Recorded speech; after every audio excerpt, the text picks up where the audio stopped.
आज मार्केट ने पूरी तरह से चुका दिया। कल डाउ जोन्स ने चुकाया और आज इंडियन मार्केट ने चुका दिया। किसको उम्मीद थी कि कल यूएस मार्केट में कंज्यूमर इन्फ्लेशन का जो डेटा है वो खराब आने के बावजूद डाउ जोन्स पूरी तरह से रिकवर हो जाएगा, लेकिन वो हुआ। वैसे ही आज किसने सोचा था कि खराब आईटी के रिजल्ट आने के बावजूद, आईटी सेक्टर के रिजल्ट खराब आने के बावजूद आज इंडियन मार्केट में इतनी बड़ी रैली हम देखेंगे। किसने सोचा था कि आज सिंगल डे में आईटी सेक्टर 5% से ऊपर चल जाएगा, लेकिन ऐसा हुआ। इसी को हम मार्केट बोलते हैं। मार्केट में हम कुछ प्रिडिक्ट नहीं कर सकते हैं। कब मार्केट खराब खबर पे अच्छा रिएक्ट कर दे जैसे आज किया, और कब अच्छी खबर पे वो खराब रिएक्ट कर दे, हम कुछ नहीं बोल सकते। अगर हम कुछ कर सकते हैं तो वो ये कर सकते हैं कि जो भी हमारी मेथड है, ठीक है, जो भी हमारी मेथड है उस मेथड के अकॉर्डिंग हम स्टॉक सिलेक्ट करें। हमारा जो भी स्टॉप लॉस है, जो भी हमारी रिस्क है, उस रिस्क को मैनेज करते हुए आगे बढ़ते चलें। सिर्फ एक रास्ता है, अदरवाइज न्यूज़ आएगी और जाएगी, लेकिन हम उस न्यूज़ का फ़ायदा नहीं उठा पाएंगे। तो कल तक जो आईटी स्टॉक्स को देख रहे थे, देखने के बाद में सोच रहे थे कि लूँ कि नहीं लूँ, रिजल्ट आ जाए, आने के बाद में डिसाइड करूँगा। अब रिजल्ट आ गया लेकिन डिसाइड नहीं कर सकते क्योंकि सिंगल डे पे इन्फोसिस 8% बढ़ गया। अब अगर हम एंट्री लेते हैं तो वो बहुत ऊपर जा चुका है, तो जो हमें क्विक गेन चाहिए था वो हम मिस कर चुके हैं।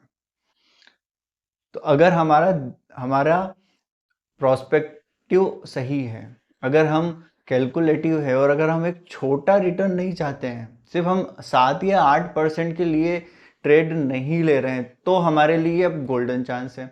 हम यहाँ से भी सही टाइम आने पर आईटी के स्टॉक्स लेकर बहुत बड़ा रिटर्न कमा सकते हैं। ये हमें डिसाइड करना पड़ता है कि आज जो हमसे मिस हो गया उसका हम मातम बनाकर गलत स्टॉक ले ले, या हम बाय करें ही ना, या फिर हम सही स्टॉक को सही टाइम पे खरीद कर होल्ड करके बैठे प्रॉपर स्टॉप लॉस लगाकर, तो हम कमा सकते हैं। तो ये मार्केट है, रोज करीब 2600 स्टॉक ट्रेड करते हैं, उसमें से आपका वाला भी है। हो सकता है आपका वाला स्टॉक आज न चले, वो कल चल जाए, और कल जब आपका स्टॉक चलेगा तो लोग आपको देखेंगे। तो मौके हैं, सबको मार्केट देता है।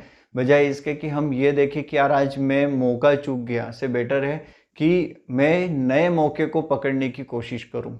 ये ज़्यादा मायने रखता है। तो अब हम आगे की बात करते हैं। तो आईटी सेक्टर आज बढ़ा क्यों, क्या कारण था, वो हम देखते हैं। तो करीब IT index, single IT index ही 5% से ऊपर बढ़ गया। और इन सब के पीछे का कारण क्या था? इन्फोसिस 8% सिंगल डे में। अगर हम टीसीएस की बात करें तो करीब 4%, विप्रो करीब 4%। तो जो एक्सपर्ट थे वो यूं सोच रहे थे कि आईटी के जो रिजल्ट आएंगे ना वो इससे भी खराब आएंगे जो आए हैं, लेकिन उनकी उम्मीद से बेटर आए। First thing. सेकंड थिंग, जो कमेंट्री है वो बहुत अच्छी आई है मैनेजमेंट की तरफ से, तो वहाँ पर एक होप आई कि अगला जो क्वार्टर है आगे वो बहुत अच्छा होने वाला है। रेट कट्स मार्च में आ जाएगा या मार्च के बाद आ जाएगा, लेकिन इस साल रेट कट आएंगे ये तय है। रेट कट आएंगे तो एफ का इन्फ्लो भारत में जब बढ़कर आएगा, और जब एफ के इन्फ्लो आएंगे तो लार्ज कैप में पैसा लगाते हो। लार्ज कैप में अभी सबसे सस्ते अगर हम बात करें तो आईटी सेक्टर्स के स्टॉक हैं। इन सभी के चलते आईटी सेक्टर में आज बड़ी रैली हमने देखी है। तो ये रैली आगे भी जारी रहेगी, हमसे कुछ भी मिस नहीं हुआ, ये हमें मान के चलना चाहिए। अब हम बात करते हैं पॉलीकैब की। हमने कल भी बात करी थी कि पॉलीकैब किस तरह से आईटी की रेट की वजह से करीब 30% गिर चुका है।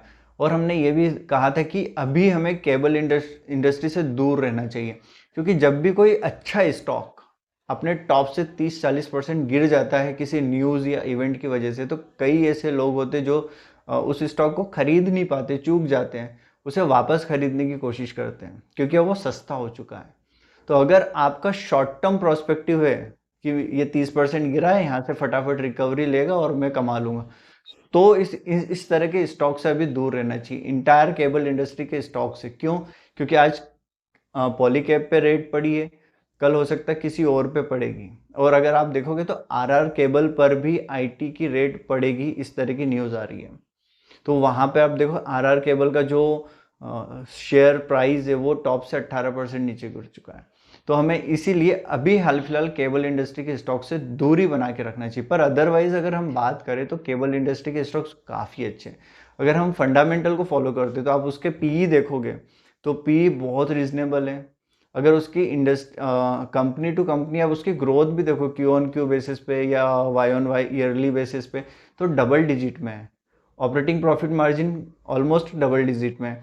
तो ये कहीं ना कहीं आपको बढ़िया रिटर्न दे सकते हैं, क्योंकि स्टॉक प्राइस पी की तरफ से भी काफ़ी सस्ते हैं।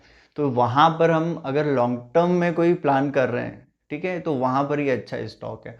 हाँ, वहाँ पर हमें ये ध्यान देना चाहिए कि अभी जो मामला है वो ठंडे हो जाए, कहीं ना कहीं बॉटम फॉर्मेशन बन जाए, उसके बाद हम लेना है इसको शुरू करेंगे। और लेकर थोड़ा जो हमारा प्रोस्पेक्टिव है वो लंबे टाइम का होगा, शॉर्ट पीरियड का नहीं होगा। शॉर्ट पीरियड के लिए हम स्विंग ट्रेड कर सकते हैं। स्विंग ट्रेड का जो भी आपका मॉडल है उसके अकॉर्डिंग ग्रोथ स्टॉक में पैसा लगा के हम बना सकते हैं। पर लॉन्ग टर्म के हिसाब से अगर आप सोच रहे हो तो केबल इंडस्ट्री के जो कंपनीज है वो काफ़ी बढ़िया हैं। हाँ, आखिरी में आप सभी से एक हम्बल रिक्वेस्ट है, इस वीडियो को लाइक शेयर और कमेंट जरूर करें और ज़्यादा से ज़्यादा लोगों तक ये वीडियो पहुंचाएं और फाइनेंशियल अवेयरनेस में मेरी हेल्प करें।